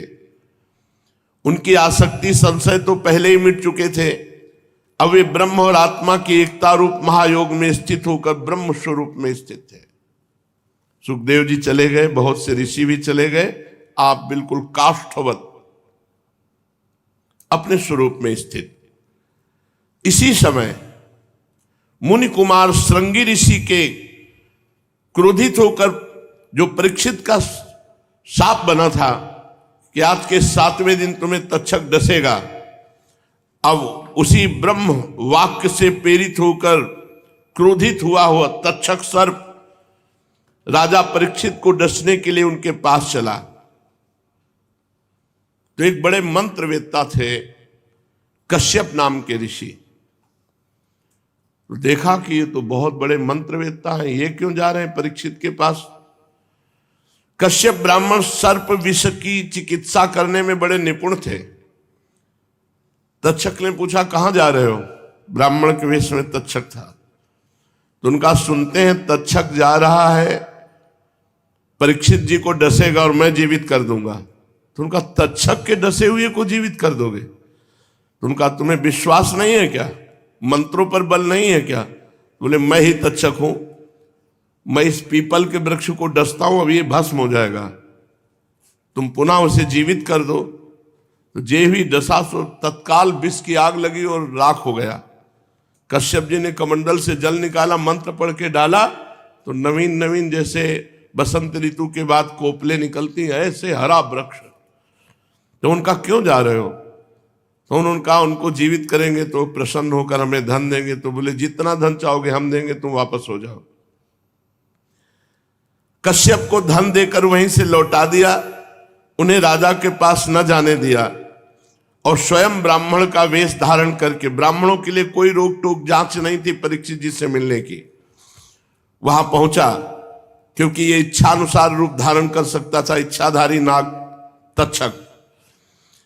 राजा परीक्षित के पास ब्राह्मण के रूप में गया, देखा शांत भाव से बैठे, तत्काल तक्षक रूप हुआ और परीक्षित को डस लिया। राजा परीक्षित को तक्षक ने जब डसा, उसके पहले ही वो शरीर छोड़ चुके थे। ब्रह्म भाव में स्थित होकर, अभी था ना श्वास प्रश्वास की गति रुक गई समाधि अवस्था में, पर वो पहले ही शरीर का राग छोड़कर आत्मस्वरूप में स्थित थे। अब तक्षक के विष की आग से उनका शरीर सबके सामने धू धू करके ऐसे भस्म हो गया। पृथ्वी आकाश सब दिशाओं में बड़े जोर जोर से हाय हाय की ध्वनि होने लगी। देवता असुर मनुष्य आदि सब के सब परीक्षित की परम गति देखकर विस्मित हो गए। देवताओं की दुंदुभियां अपने आप बज उठी, गंधर्व और अप्सराएं गान करने लगी। देवता लोग साधु साधु के नारे लगाकर पुष्पों की वर्षा करने लगे। जब जन्मेजय जी ने सुना कि तक्षक ने मेरे पिता को डस लिया है, ये उसका कोई अपराध नहीं है, लेकिन उसने अपराध किया, कश्यप को धन देकर वापस क्यों भेज दिया? कश्यप जी जब आ रहे थे तो क्यों वापस? तुम ब्राह्मण के साप से पीड़ित होकर डसने आ रहे हो, तुम्हारा कोई अपराध नहीं, लेकिन तुमने बीच में ऐसा क्यों किया? जब ये बात पता चली तो उन्हें बड़ा क्रोध हुआ। उन्होंने अपने ब्राह्मणों से, ऋषियों से कहा कि ऐसी यज्ञ, सर्पेष्टि यज्ञ कराना चाहते हैं जिससे तक्षक की आहुति दे सके। स्वाहा, हमारे सामने तड़पता हुआ यज्ञ कुंड में जले। जन्मेजय के कहने से बड़े बड़े ब्रह्म ऋषियों ने स्वीकृति दे दी और सर्पेष्टि यज्ञ प्रारंभ हुई। 500 फण वाले, 100 फण वाले, 1000 फण वाले ऐसे सर्प जिनका नाम लेकर आहुति देते, कुल के कुल आकर उसमें यज्ञ कुंड में भस्म होने लगे। प्रज्वलित अग्नि में बड़े बड़े महासर्प, इच्छाधारी सर्प भस्म हो जाते। अब ये अत्यंत भयभीत होकर देवराज की शरण में गया तक्षक। बहुत सर्पों के भस्म होने पर भी तक्षक नहीं आया। ये देखकर परीक्षित नंदन राजा जन्मेजय ने ब्राह्मणों से कहा, ब्राह्मणों, जिसके लिए हमने सर्पेष्टि यज्ञ की वो तक्षक तो अभी तक भस्म ही नहीं हुआ, क्यों नहीं भस्म हो रहा? ब्राह्मणों ने कहा, राजेंद्र, तक्षक इस समय इंद्र की शरण में चला गया है और इंद्र तक्षक की रक्षा कर रहे हैं। अब जन्मेजय जी ने कहा, तो कहां है? बोले, देवराज इंद्र के पावे में लिपटा हुआ है। इच्छाधारी ना गए, आहुति दो, मैं देवराज इंद्र सहित, मंत्रों का बल देखो, मैं देवराज इंद्र और सिंहासन और तक्षक सब यज्ञ कुंड में आना चाहिए। ब्रह्म ऋषियों ने शुरू किया, हरि ओम। नाचने लगा आकाश में, सिंहासन घूमने लगा। देवराज इंद्र तो उतर के भागे, लेकिन तक्षक ने स्तंभित कर दिया। सिंहासन छोड़कर नहीं हट सकता तक्षक। देवराज इंद्र का इसलिए अपराध बनता है कि तुमने ऐसे अपराधी को क्यों शरण दी, पर वो देवराज इंद्र त्रिभुवनपति उतर कर भागे तो सिंहासन में स्तंभित कर दिया कि हिल नहीं सकता तक्षक की, भाग जाए छोड़कर, इच्छाधारी है। अब वो नाचने लगा। इसी समय अग्निकुंड में वो गिरने ही वाला था कि आस्तिक ऋषि, तक्षक के भांजे हैं, वासुकी नाग के भांजे हैं, उन्होंने कहा, तिष्ठ तिष्ठ तिष्ठ। वहीं आकाश में ही आहुति ऐसे, और वही रोक दिया और कहा, यह आहुति मुझे दान में दे दो। और यज्ञ का नियम होता है कि मांगने वाले को दिया जाता है। तो जन्मेजय जी ने कहा, ब्राह्मण कुमार, इस आहुति को छोड़कर जो चाहो मांग लो। उन्होंने कहा, मुझे कुछ नहीं चाहिए, यही आहुति। फिर ऋषियों ने कहा, भगवान की ऐसी इच्छा है। सर्पेष्टि यज्ञ भंग हुई और तक्षक जीवित रहा। परीक्षित जन्मेजय बड़े ही बुद्धिमान और वीर थे। उन्होंने ब्राह्मणों की बात सुनकर ऋतुजों से कहा, ब्राह्मणों, आप लोग इंद्र के साथ तक्षक को क्यों नहीं अग्नि में गिरा देते? जन्मेजय की बात सुनकर ब्राह्मणों ने उस यज्ञ में इंद्र के साथ तक्षक का अग्निकुंड में आवाहन किया। उन्होंने कहा, रे तक्षक, तुम मरुदगण के सहचर इंद्र के साथ इस अग्निकुंड में शीघ्र आ जा। सहेन्द्र तक्षको विप्रा नाग्नो कीमति पात्यते। मंत्र में कितनी बड़ी सामर्थ्य है। जब ब्राह्मणों ने इस प्रकार आकर्षण मंत्र का पाठ किया तो इंद्र अपने स्थान स्वर्ग से विचलित हो गए। विमान पर बैठे हुए इंद्र तक्षक के साथ ही बहुत घबरा गए। उनका विमान आकाश में चक्कर काटने लगा। अंगिरानंदन बृहस्पति जी ने देखा कि आकाश से देवराज इंद्र विमानों तक्षक के सहित अग्निकुंड में भस्म हो जाएंगे, तब उन्होंने राजा जनमेजय से कहा, नरेंद्र, सर्पराज तक्षक को मार डालना आपके योग्य काम नहीं, क्योंकि ये अमृत पी चुका है, इसलिए अजर और अमर है। राजन, जगत के प्राणी अपने अपने कर्म के अनुसार ही जीवन मरण और मरणोत्तर गति प्राप्त करते हैं। कर्म के अतिरिक्त और कोई भी किसी को सुख दुख नहीं दे सकता। जन्मेजय, ये तो बहुत से लोगों की मृत्यु सांप, चोर, आग, बिजली आदि से, भूख प्यास से, रोग आदि निमित्तों से मृत्यु होती है, परंतु ये तो कहने की बात है। वास्तव में तो सभी प्राणी अपने प्रारब्ध कर्म का ही उपभोग करते हैं। राजन, तुमने बहुत से निरपराध सर्पों को जला दिया है। इस अविचार यज्ञ का फल केवल प्राणियों की हिंसा ही है, इसलिए इसे बंद कर देना चाहिए, क्योंकि जगत के सभी प्राणी अपने अपने प्रारब्ध कर्म का ही भोग कर रहे हैं। सूत जी कहते, शौनकादि ऋषियों महर्षि बृहस्पति जी की बात का सम्मान करके जन्मेजय जी ने कहा, आपकी आज्ञा शिरोधार्य है। उन्होंने सर्प सत्र बंद कर दिया और देवगुरु बृहस्पति जी की विधि पूर्वक पूजा की। ऋषिगण, जिससे विद्वान ब्राह्मण को भी क्रोध आया, परीक्षित जी को शाप हुआ, मृत्यु हुई, फिर जन्मेजय को क्रोध आया, सर्प यज्ञ हुई, ये सब भगवान की माया का खेल है, ये अनिर्वचनीय है।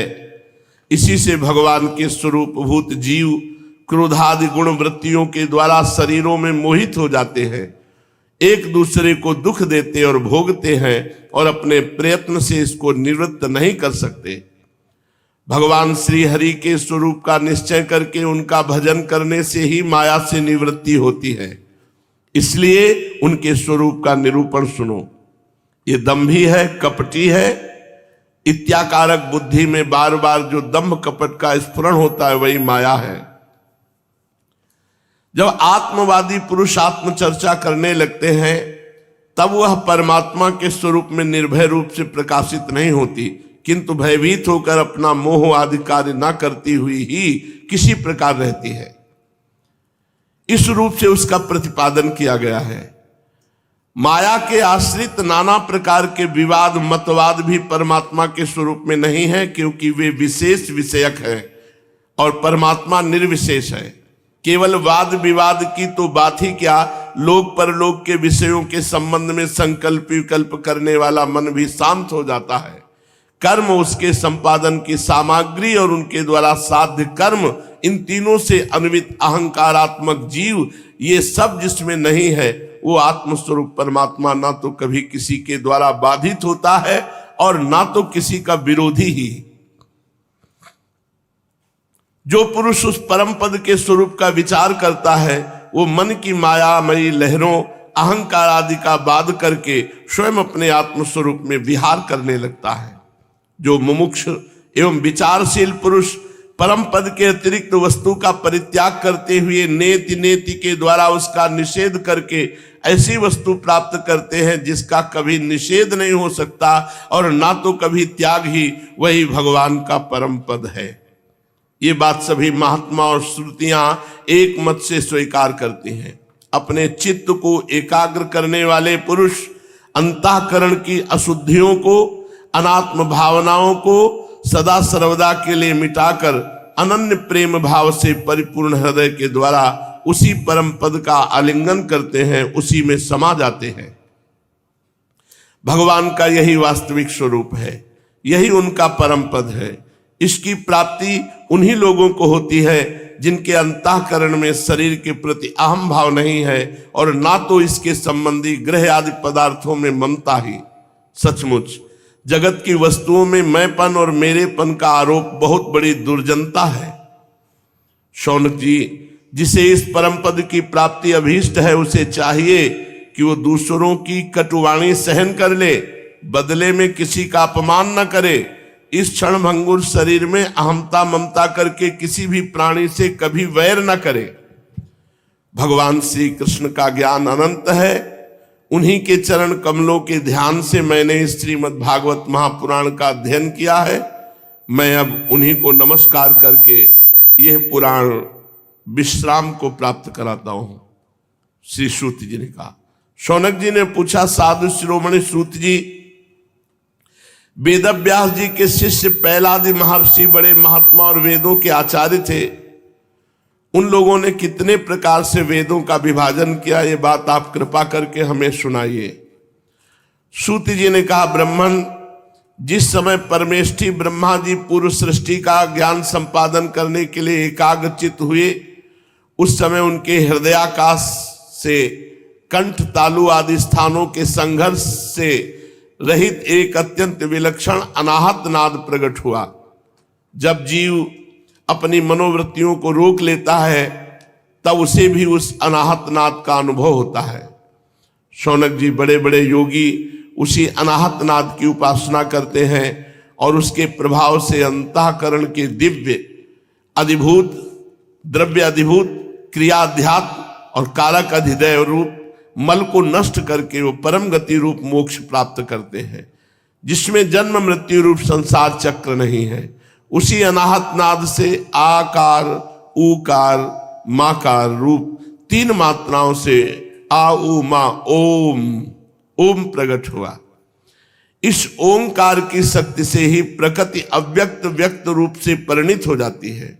ओंकार स्वयं भी अव्यक्त एवं अनादि है और परमात्म स्वरूप होने के कारण स्वयं प्रकाश भी है। जिस समय वस्तु को भगवान ब्रह्म अथवा परमात्मा के नाम से कहा जाता है, उसके स्वरूप का बोध भी ओंकार के द्वारा ही होता है। जब श्रवणेन्द्रिय की शक्ति लुप्त हो जाती है तब भी इस ओमकार को, समस्त अर्थों को प्रकाशित करने वाले इस स्फोट तत्व को जो सुनता है और सुषुप्ति एवं समाधि अवस्थाओं में सबके अभाव को भी जानता है, वही परमात्मा का विशुद्ध स्वरूप है। वही ओम परमात्मा से हृदयाकाश से प्रकट होकर वेद रूपा वाणी को अभिव्यक्त करता है। ओमकार अपने आश्रय परमात्मा परब्रह्म का साक्षात वाचक है और ओमकार ही संपूर्ण मंत्र, उपनिषद और वेदों का सनातन बीज है। शौनक जी, ओमकार के 3 वर्ण हैं, आ उ मा। ये तीनों वर्ण सत्वगुण, रजोगुण, तमोगुण, इन तीनों गुणों और ऋग्वेद, यजुर्वेद, सामवेद, इन तीनों नामों भू, भुवा, स्वा, इन तीनों अर्थों जागृत, स्वप्न, सुषुप्ति, इन 3 वृत्तियों के रूप में 3 की संख्या वाले भावों को धारण करते हैं। इसके बाद सर्वशक्तिमान ब्रह्मा जी ने ओंकार से ही अंतस्था यारा लावा, उष्म शाखा साहा, स्वर आ से औ तक, स्पर्श का से मा तक तथा ह्रस्व और दीर्घ आदि लक्षणों से युक्त अक्षर सामान्याय अर्थात वर्णमाला की रचना की। उसी वर्णमाला द्वारा उन्होंने अपने 4 मुखों से होता, अध्वर्यु, उद्गाता और ब्रह्मा, इन 4 ऋतुजों के कर्म बतलाने के लिए ओमकार और व्याहृतियों के सहित 4 वेद प्रकट किए और अपने पुत्र ब्रह्मर्षि मरीचि आदि को वेदाध्ययन में कुशल देखकर उन्हें वेदों की शिक्षा दी। वे सभी जब धर्म का उपदेश करने में निपुण हो गए तो उन्होंने अपने पुत्रों को उनका अध्ययन कराया। तदनंतर उन्हीं लोगों के नैष्ठिक ब्रह्मचारी शिष्य प्रशिष्यों के द्वारा चारों युगों में संप्रदाय के रूप में वेदों की रक्षा होती रही। द्वापर के अंत में महर्षियों ने उनका विभाजन भी किया। जब ब्रह्मवेत्ता ऋषियों ने देखा कि समय के फेर से लोगों की आयु, शक्ति और बुद्धि क्षीण हो गई है, तब उन्होंने अपने हृदय देश में विराजमान परमात्मा की प्रेरणा से वेदों के अनेकों भाग कर दिए। शौनक जी, इस वैवस्वत मनवंतर में भी ब्रह्मा, शंकर आदि लोकपालों की प्रार्थना से अखिल विश्व के जीवनदाता भगवान ने धर्म की रक्षा के लिए महर्षि पाराशर द्वारा सत्यवती के गर्भ से अपने अंशांश कला स्वरूप भगवान श्री कृष्ण द्वैपायन व्यास देव जी के रूप में अवतार ग्रहण किया। परम भाग्यवान शौनक जी, उन्होंने ही वर्तमान युग में वेद के 4 विभाग किए हैं। जैसे मणियों के समूह में से विभिन्न जाति की मणियां छांटकर अलग अलग कर दी जाती हैं, वैसे ही महामती भगवान व्यास देव ने मंत्र समुदाय में से भिन्न भिन्न प्रकरणों के अनुसार मंत्रों का संग्रह करके उनसे ऋग्वेद, यजुर्वेद, सामवेद, अथर्ववेद ये 4 संहिताएं बनाई और अपने 4 शिष्यों को बुलाकर प्रत्येक को एक एक संहिता की शिक्षा दी। उन्होंने ब्रहवृक्ष नाम की पहली ऋक् संहिता पैल ऋषि को, निगद नाम की दूसरी यजुः संहिता वैशंपायन को, साम श्रुतियों की छांदोग संहिता जैमिनी को और अपने शिष्य सुमंत को अथर्वांगिरस संहिता का अध्ययन कराया। शौनक जी पैल मुनि ने अपनी संहिता के 2 विभाग करके एक का अध्ययन इंद्र प्रमति को और दूसरे का वास्कल को कराया। वास्कल ने भी अपनी शाखा के 4 विभाग करके उन्हें अलग अलग अपने शिष्य बोध, याज्ञवल्क, पराशर और अग्निमित्र को पढ़ाया। परम संयमी इंद्र प्रमति ने प्रतिभाशाली मांडुकेय ऋषि को अपनी संहिता का अध्ययन कराया। मांडुकेय के शिष्य थे देवमित्र, उन्होंने सौभरी आदि ऋषियों को वेदों का अध्ययन कराया।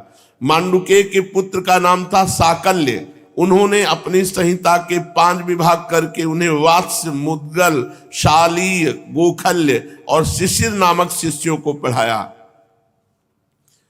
साकल्य के एक और शिष्य थे जातुकर्ण मुनि, उन्होंने अपनी संहिता के 3 विभाग करके तत्संबंधी निरुक्त के साथ अपने शिष्य बलाक, पैज, वैताल और बिरज को पढ़ाया। बास्कल के पुत्र बास्कल ने सब शाखाओं से एक बालखिल्य नाम की शाखा रची, उसे बालायन, भज्य एवं कासार ने ग्रहण किया। इन ब्रह्म ऋषियों ने पूर्वोक्त संप्रदाय के अनुसार ऋग्वेद संबंधी बृहवृक्ष शाखाओं को धारण किया। जो मनुष्य ये वेदों के विभाजन का इतिहास श्रवण करता है वो समस्त पापों से छूट जाता है। शौनक जी, वैशंपायन के कुछ शिष्यों का नाम था चरकाध्वर्यु। इन लोगों ने अपने गुरुदेव के ब्रह्म हत्या जनित पाप का प्रायश्चित करने के लिए एक व्रत का अनुष्ठान किया, इसीलिए इनका नाम चरकाध्वर्यु पड़ा। वैशंपायन के एक शिष्य याज्ञवल्क मुनि ने भी थे, उन्होंने अपने गुरुदेव से कहा, अहो भगवान, ये चरकाध्वर्यु ब्राह्मण तो बहुत ही थोड़ी शक्ति रखते हैं, इन्हें व्रत पालन से लाभ ही कितना है। मैं आपके प्रायश्चित के लिए बहुत ही कठिन तपस्या करूंगा। याज्ञवल्क मुनि की ये बात सुनकर वैशंपायन मुनि को क्रोध आ गया। उन्होंने कहा, बस बस चुप रहो, तुम्हारे जैसे ब्राह्मणों का अपमान करने वाले शिष्य की मुझे कोई आवश्यकता नहीं है। देखो, अब तक तुमने मुझसे जो कुछ अध्ययन किया वो शीघ्र भूल जाओ, ये गुरुजनों का, और यहां से तुरंत निकल जाओ, क्योंकि तुमने ब्राह्मणों का अपमान किया। याज्ञवल्क जी देवरात के पुत्र थे, उन्होंने गुरु जी की आज्ञा पाते ही उनके पढ़ाए हुए यजुर्वेद का वमन कर दिया, फिर शून्य होकर वहां से चल दिए, सारा ज्ञान वमन कर दिया। जब मुनियों ने देखा कि याज्ञवल्क्य ने तो यजुर्वेद का वमन कर दिया, तब उनके चित्त में इस बात के लिए बड़ा लालच हुआ कि हम लोग किसी प्रकार इसको ग्रहण कर लें, परंतु ब्राह्मण होकर उगले हुए मंत्रों को ग्रहण करना अनुचित है, ऐसा सोचकर वे तीतर बन गए और संहिता को चुग लिया। इसी से यजुर्वेद की वह परम रमणीय शाखा तैत्तिरीय के नाम से प्रसिद्ध हुई। शौनक जी, अब याज्ञवल्क्य ने सोचा कि मैं ऐसी श्रुतियां प्राप्त करूंगा जो मेरे गुरु जी के पास भी न हो।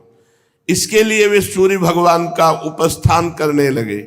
याज्ञवल्क्य जी इस प्रकार उपस्थान करते हैं, मैं ओंकार स्वरूप भगवान सूर्य को नमस्कार करता हूं। आप संपूर्ण जगत के आत्मा और काल स्वरूप हैं। ब्रह्मा से लेकर तृण पर्यंत जितने भी जरायुज, अंडज, स्वेदज और उद्भिद 4 प्रकार के प्राणी हैं, उन सब के हृदय देश में और बाहर आकाश के समान व्याप्त रहकर भी आप उपाधि के धर्मों से असंग रहने वाले अद्वितीय भगवान ही है। आप ही क्षण, लव, निमेष आदि अवयवों से संगठित संवत्सरों के द्वारा एवं जल के आकर्षण, विकर्षण, आदान प्रदान के द्वारा समस्त लोगों की जीवन यात्रा चलाते हैं। हे प्रभु, आप समस्त देवताओं में श्रेष्ठ हैं। जो लोग प्रतिदिन तीनों समय वेद विधि से आपकी उपासना करते हैं, उनके सारे पाप और दुखों के बीजों को आप भस्म कर देते हैं। हे सूर्यदेव, आप सारी सृष्टि के मूल कारण एवं समस्त ऐश्वर्यों के स्वामी हैं, इसलिए हम आपको इस तेजोमय मंडल का पूरी एकाग्रता के साथ ध्यान करते हैं। आप सबके आत्मा अंतर्यामी हैं। जगत में जितने चराचर प्राणी हैं सब आपके ही आश्रित हैं। आप ही उनके अचेतन मन, इंद्रिय और प्राणों के प्रेरक हैं। ये लोग प्रतिदिन अंधकार रूप अजगर के विकराल मुंह में पड़कर अचेत और मुर्दा सा हो जाता है। आप परम करुणा स्वरूप हैं, इसलिए कृपा करके अपनी दृष्टि मात्र से ही इसे सचेत कर देते हैं और परम कल्याण के साधन समय समय के धर्मानुष्ठानों में लगाकर आत्माभिमुख करते हैं। जैसे राजा दुष्टों को भयभीत करता हुआ अपने राज्य में विचरण करता है, वैसे ही आप चोर जार आदि दुष्टों को भयभीत करते हुए विचरते रहते हैं। चारों ओर सभी दिक्पाल स्थान स्थान पर अपनी कमल की कली के समान अंजलियों से आपको उपहार समर्पित करते हैं। भगवान, आपके दोनों चरण कमल तीनों लोकों के गुरु सदस्य महानुभावों से भी वंदित है। मैंने आपके युगल चरण कमलों की इसलिए शरण ली है कि मुझे ऐसे यजुर्वेद की प्राप्ति हो जो अब तक मेरे गुरु जी को भी न मिला हो।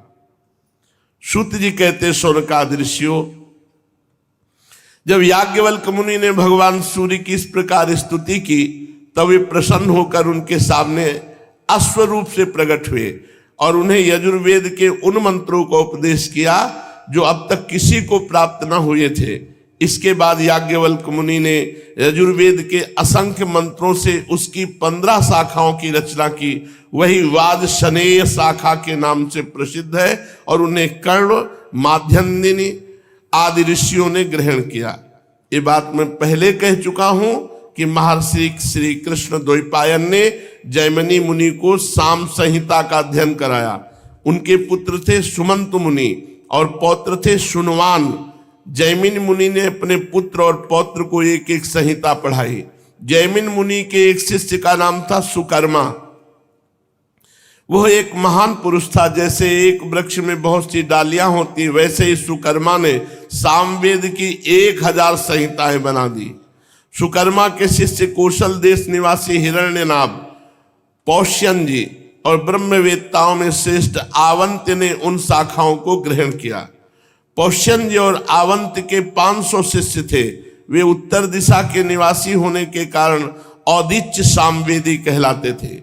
उन्हीं को प्राच्य सामवेदी भी कहते हैं। उन्होंने एक एक संहिता का अध्ययन किया। पौष्यन जी के और भी शिष्य थे, लोगाक्ष, मांगल्य, कुल्य, कुशीद और कुक्ष। इनमें से प्रत्येक ने 100 संहिताओं का अध्ययन किया। हिरण्यनाभ का शिष्य था कृत। उसने अपने शिष्यों को 24 संहिताएं पढ़ाई। शेष संहिताएं परम संयमी आवंत ने अपने शिष्यों को दी। इस प्रकार सामवेद का विस्तार हुआ। शौनकादि ऋषियों, सूत जी कहते हैं कि मैं कह चुका हूं कि अथर्ववेद के ज्ञाता सुमंत मुनि थे। उन्होंने अपनी संहिता अपने प्रिय शिष्य कबंध को पढ़ाई। कबंध ने उस संहिता के 2 भाग करके पथ्य और वेद दर्श को उसका अध्ययन कराया। वेद दर्श के 4 शिष्य हुए, शौक्लायन, ब्रह्मबली, मोदोष और पिप्पलायन। अब पथ्य के शिष्यों के नाम सुनो, इनसे सब पाप नष्ट हो जाएगा, बस इस भाव से सुनो। शौनक जी पथ्य के 3 शिष्य थे, कुमुद, शुनक, अथर्वेत्ता, जाजल। अंगिरा गोत्रोत्पन्न शुनक के 2 शिष्य थे, बभ्रु और सैंधवायन। उन लोगों ने 2 संहिताओं का अध्ययन किया। रुक्मिणी ब्याह सुदामा चरित्र प्रधान चरित्र होते हैं। श्रीमद् भागवत का जो पूर्ण श्रवण है, पूरा का पूरा, आप भगवान की कृपा से कोई अक्षर मात्रा में त्रुटि हो तो भगवान क्षमा करे। ये पूरा का पूरा प्रयास यही रहा कि अक्षर मात्रा सहित सब श्रवणेन्द्रिय में पूरी भागवत पढ़े। अथर्ववेद के आचार्यों में इनके अतिरिक्त सैंधवायन आदि के शिष्य सावर्ण आदि तथा नक्षत्र, कल्प, शांति, कश्यप, आंगिरस आदि कई विद्वान और भी हुए। अब मैं तुम्हें पौराणिकों के संबंध में सुनाता हूं। शौनक जी पुराणों के 6 आचार्य हुए, त्रैयारुणी, कश्यप, सावर्ण, अकृतवर्ण, वैशंपायन और हारित। इन लोगों ने मेरे पिताजी से एक एक पुराण संहिता पढ़ी थी और मेरे पिताजी ने स्वयं भगवान व्यास से उन संहिताओं का अध्ययन किया था। मैंने उन 6 आचार्यों से सभी संहिताओं का अध्ययन किया था। उन 6 संहिताओं के अतिरिक्त और भी 4 मूल संहिताएं थी। उन्हें भी कश्यप, सावर्ण, परशुराम जी के शिष्य अकृतवर्ण और उन सबके साथ मैंने व्यास जी के शिष्य श्री रोमहर्षण जी से, जो मेरे पिता थे, अध्ययन किया था। शौनक जी, महर्षियों ने वेद और शास्त्रों के अनुसार पुराणों के लक्षण बताए हैं। अब तुम स्वस्थ होकर सावधानी से उनका वर्णन सुनो। शौनक जी, पुराणों के पारदर्शी विद्वान बतलाते पुराणों के 10 लक्षण हैं। विश्वसर्ग, विसर्ग, वृत्ति, रक्षा, मनवंतर, वंश, वंशानुचरित, संस्था, हेतु और अपाश्रय। कोई आचार्य पुराणों के 5 ही लक्षण बताते हैं। दोनों ही बातें ठीक है, क्योंकि महापुराणों में 10 लक्षण होते हैं और छोटे पुराणों में 5। विस्तार करके 10 बतलाते हैं और संक्षेप करके 5। अब इनके लक्षण सुनो। जब मूल प्रकृति में लीन गुण क्षुब्ध होते हैं तब महातत्व की उत्पत्ति होती है। महातत्व से तामस, राजस और सात्विक 3 प्रकार के अहंकार बनते हैं। त्रिविध अहंकार से ही पंच तन्मात्रा, इंद्रिय और विषयों की उत्पत्ति होती है। इसी उत्पत्ति क्रम का नाम सर्ग है। परमेश्वर के अनुग्रह से सृष्टि की सामर्थ्य प्राप्त करके महातत्वादि पूर्व कर्मों के अनुसार अच्छी और बुरी वासनाओं की प्रधानता से ये जो चराचर शरीरात्मक जीव की उपाधि की सृष्टि करते हैं, एक बीज से दूसरे बीज के समान इसको विसर्ग कहते हैं। चर प्राणियों के अचर पदार्थ वृत्ति जीवन निर्वाह की सामग्री है।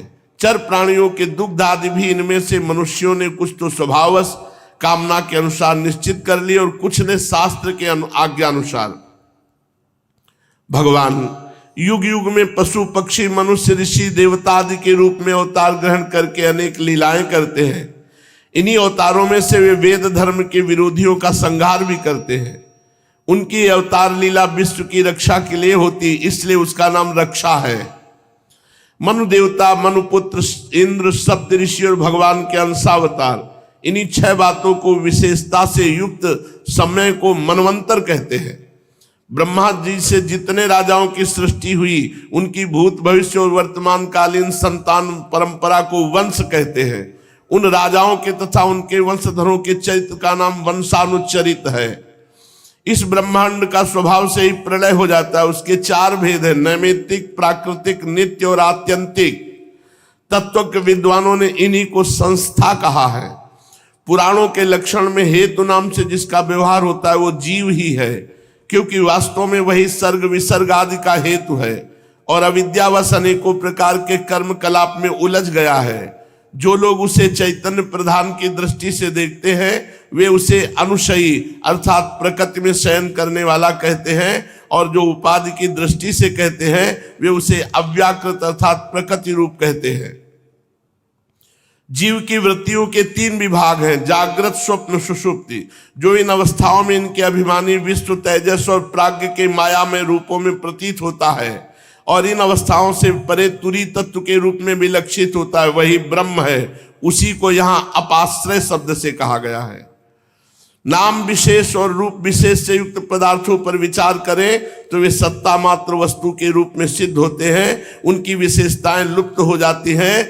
असल में वो सत्ता ही उन विशेषताओं के रूप में प्रतीत भी हो रही है और उनसे पृथक भी। ठीक इसी न्याय से शरीर और विश्व ब्रह्मांड की उत्पत्ति से लेकर मृत्यु और महाप्रलय पर्यंत जितनी भी विशेष अवस्थाएं हैं उनके रूप में परम सत्य स्वरूप ब्रह्म ही प्रतीत हो रहा है और वो उनसे सर्वथा पृथक भी है। यही वाक्य भेद से अधिष्ठान और साक्षी के रूप में ब्रह्म ही पुराणोक्त आश्रय तत्व है। जब चित्त स्वयं आत्म विचार तथा योगाभ्यास के द्वारा सतोगुण, रजोगुण, तमोगुण संबंधी व्यवहारिक वृत्तियों और जागृत स्वप्नादि स्वाभाविक वृत्तियों का त्याग करके उपराम हो जाता है, तब शांत वृत्ति उदय होती। तत्वमसि आदि महावाक्यों द्वारा आत्मज्ञान उदय होता है। उस समय आत्मवेत्ता पुरुष अविद्या जनित कर्म वासना और कर्म प्रवृत्ति से निवृत्त हो जाता है। शौनकादि ऋषियों, पुरातत्ववेत्ता, ऐतिहासिक विद्वानों ने इन्हीं लक्षणों के द्वारा पुराणों की पहचान बतलाई है। ऐसे लक्षणों से युक्त छोटे बड़े 18 पुराण हैं। 18 पुराणों के नाम ये हैं: ब्रह्म पुराण, पद्म पुराण, विष्णु पुराण, शिव पुराण, लिंग पुराण, गरुड़ पुराण, नारद पुराण, भागवत पुराण, अग्नि पुराण, स्कंद पुराण, भविष्य पुराण, ब्रह्म वैवर्त पुराण, मार्कंडेय पुराण, वामन पुराण, वाराह पुराण, मत्स्य पुराण, कूर्म पुराण और ब्रह्मांड पुराण। ये 18 पुराण हैं। शौनक जी, व्यास जी की शिष्य परंपरा ने जिस प्रकार वेद संहिता और पुराण संहिताओं का अध्ययन अध्यापन विभाजन आदि किया, वो मैंने तुम्हें सुनाया। जो इस प्रसंग को सुनता है वो निष्पाप हो जाता है और भगवत तेज ब्रह्म तेज की अभिवृद्धि होती। शेष चर्चा आगे। श्री राधा वल्लभ लाल की।